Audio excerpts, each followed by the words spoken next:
চোখ দিয়ে গড়গড়ায় পানি পড়তেছিল আমার, কেন জানি। তার একটা 10 মাসের বাচ্চা আছে। ওই দৃশ্যটা আমার চোখের সামনে বারবার ভেসে উঠতেছিল। হাদি, উসমান হাদি, আরে এর থেকে 10 টাকা, ওর থেকে 20 টাকা, কেউ 500 টাকা, কেউ 100 টাকা দিচ্ছিল তাকে নির্বাচন করার জন্য। সে হাত পেতে নিচ্ছিল।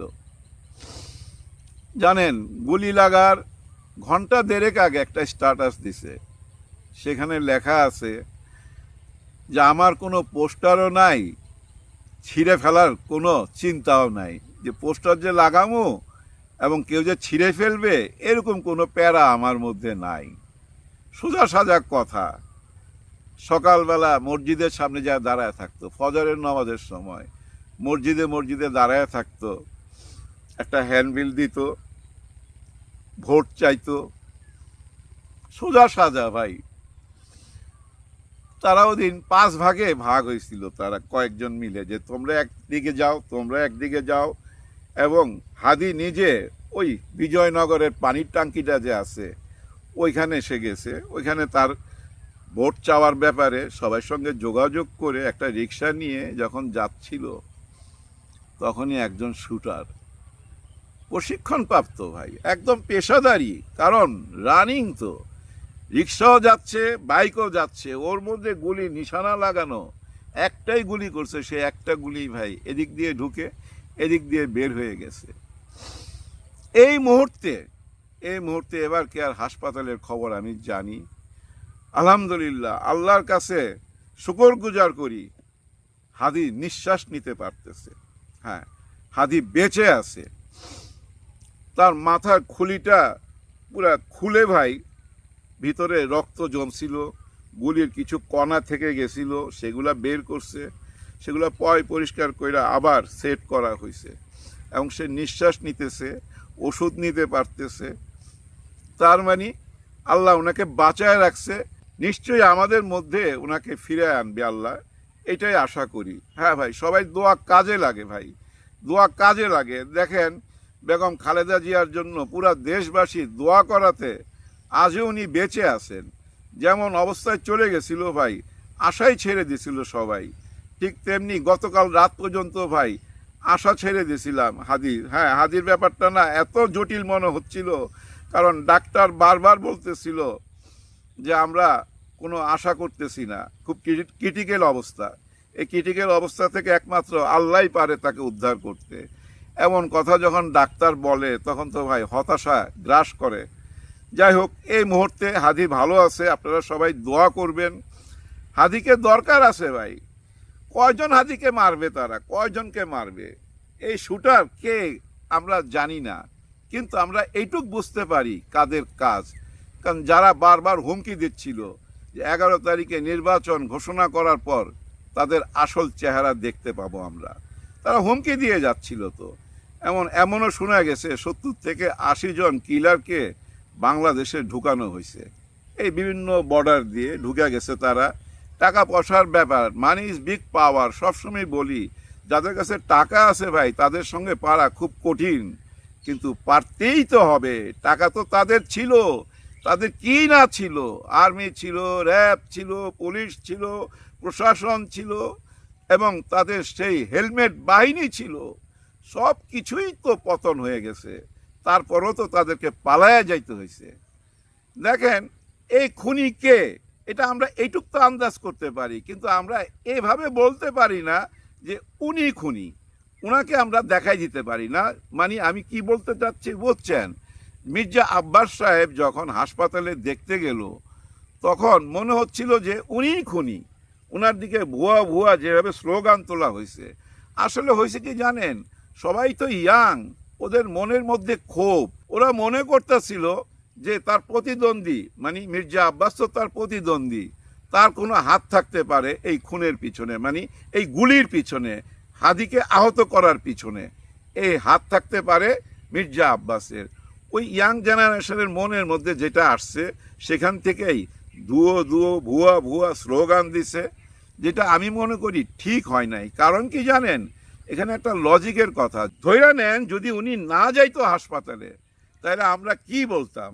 আমরা কি বলতাম না, হ্যাঁ হ্যাঁ ওনার সঙ্গে একই জায়গায় একই আসনে হাদি নির্বাচন করতেছিল, হাদিকে গুলি করা হইলো, হাদির চরম অবস্থা, এই চরম অবস্থায় হাদিকে একটা বারের জন্য মির্জা আব্বাস দেখতে আসলো না, এই কথাই তো বলতাম, তাই না?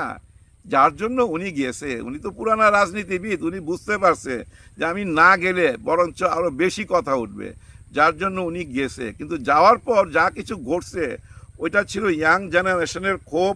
আমি মনে করি উনি মনের ভিতরে এটা নেবে না, কিন্তু তারপরও মনের মধ্যে নেছে। মির্জা আব্বাস এবং মির্জা ফখরুল সাহেব একটা টাইমে এসে এটার প্রতিবাদ করছে এবং এমনও কথা বলছে যে আমাদের গায়ে আঘাত আসলে আমরা চুপচাপ বসে থাকবো না।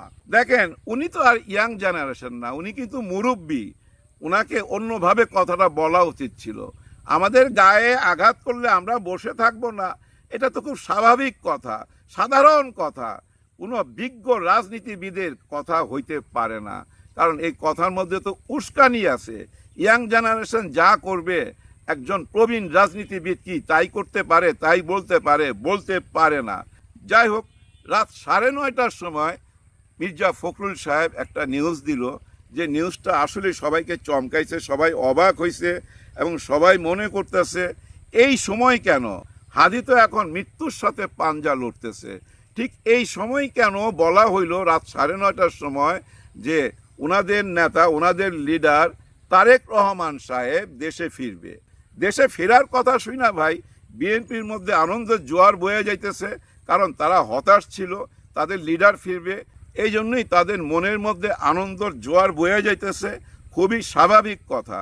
কিন্তু হাদির এই মর্মান্তিক দুর্ঘটনার পর এই কথাটা বলাতে অনেকে মনে করতেছে যে সবাই চোখ ফিরিয়ে দেওয়ার জন্য, মাইন্ড ডাইভার্ট করার জন্য এই লন্ডন থেকে যে ওনাদের লিডার তারেক রহমান সাহেব আসবে এটা আজকেই বলার কি দরকার ছিল? এটা তো একদিন পরও বলা যাইতো। এই মুহূর্তে বলার পিছনে কারণ সবার মাইন্ড ডাইভার্ট কইরা অন্যদিকে নিয়ে যাওয়া, এরকম প্রশ্ন সামনে চলে আসছে।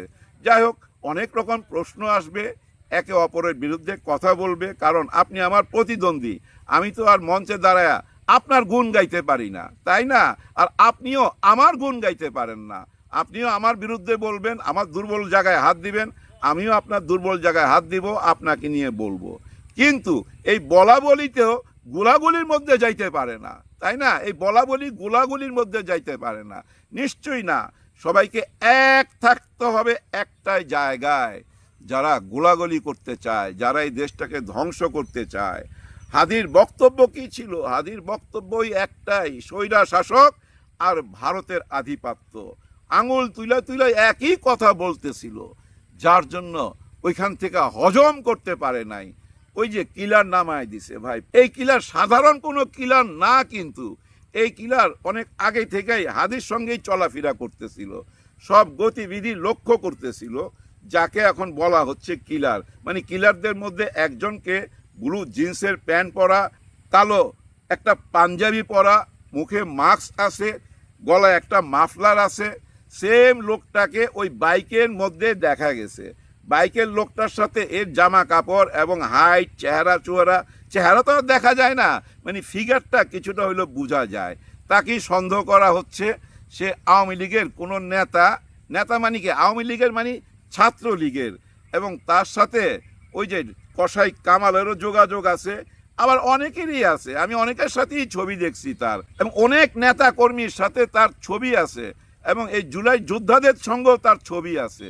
তার মানে কি সে ভিতরে ঢুকে গেছে। এরকম ভিতরে ভাই আরো অনেকেই ঢুকে গেছে, আপনাদের ভিতরেই আছে, আপনাদের মাথাটা টার্গেট করে রাখছে, সুযোগ মতো ওইটা ঢুকাই দিবে, এটা মাথায় রাখেন। আপনারা সবাই সাবধান হন।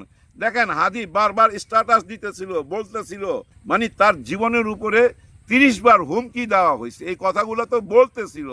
কিন্তু আমাদের দেশের আইন শৃঙ্খলা কেউ কোনো রকম সহযোগিতা করতে আগায় আসে নাই, উনিও কোনো সহযোগিতা চায় নাই। বুকটা ভরা কলিজা তো ভাই, নিজেই হাঁটা রাস্তায় ভোট চায়, রিক্সা দিয়া যায়, হয়তো সাথে 2-3 জন আছে, 5-6টা রিক্সা, এইভাবেই সে তার ভোটের কাজ চালায় যাইতেছিল। তাকে টার্গেট করাটা খুব ইজি হয়ে গেছে। কিন্তু আপনারা যারা আছেন, জুলাইয়ের গণ অভ্যুত্থানের সাথে জড়িত, আপনারা সাবধান হন। ওরকম প্রশিক্ষণপ্রাপ্ত ভাই ওই পেশাদারি খুনিরা আপনাদের পিছনে ঘুরতেছে, বন্ধু হয়ে আপনাদের সঙ্গেই সেলফি তুলতেছে, আপনাদের সঙ্গে সঙ্গেই আছে। কোনো এক সময় সুযোগ পাইলে ভাই ওইটা মাথার ভিতরে ঢুকাইয়া দিবে, এইটা মনে রাখবেন। দেখেন, হাদির বোন এবং হাদির ফ্যামিলিকে ডক্টর মোহাম্মদ ইউনূস স্যারের কাছে নিয়ে গেছে, উনি ওনাদেরকে সান্ত্বনা দিছে, কথা বলছে, এবং আমাদের স্বরাষ্ট্রমন্ত্রী 50 লক্ষ টাকা ঘোষণা করছে যে খোঁজ খবর দিতে পারবে। 50 লক্ষ টাকা এই দেশে কোনো টাকা না, 10 কোটি টাকা ঘোষণা করা উচিত ছিল। ঠিকই দেখতেন ওরই বন্ধু ওই 10 কোটি টাকার লোভে দেখাই দিত, ওর খোঁজ খবর দিয়ে দিত। 50 লাখ টাকা তো এদের পকেটে পকেটে থাকে ভাই, 50 লাখ টাকা এদের কাছে কোনো টাকা না, কারণ এরা অতীতে সেই স্বৈরা শাসকের সাথে জড়িত ছিল। যাই হোক, ওরা হয়তো বুলেট দিয়ে ভাই শেষ করে দিতে চায়, কিন্তু বুলেটের চেয়েও ভয়াবহ একটা জিনিস আছে ভাই, কথা। কথা দিয়েও তো শেষ করে দেওয়া যায়। আমাদের সোশ্যাল মিডিয়ার দিকে তাকান, আমাদের সমস্ত চ্যানেলগুলোর দিকে তাকান, গত 15 মাসে একটাই বয়ান তৈরি করতেছে। এখানে কিছু পান্ডা আছে ভাই, পান্ডা। এই পান্ডাগুলা ভাই গুলির চেয়েও ভয়ানক।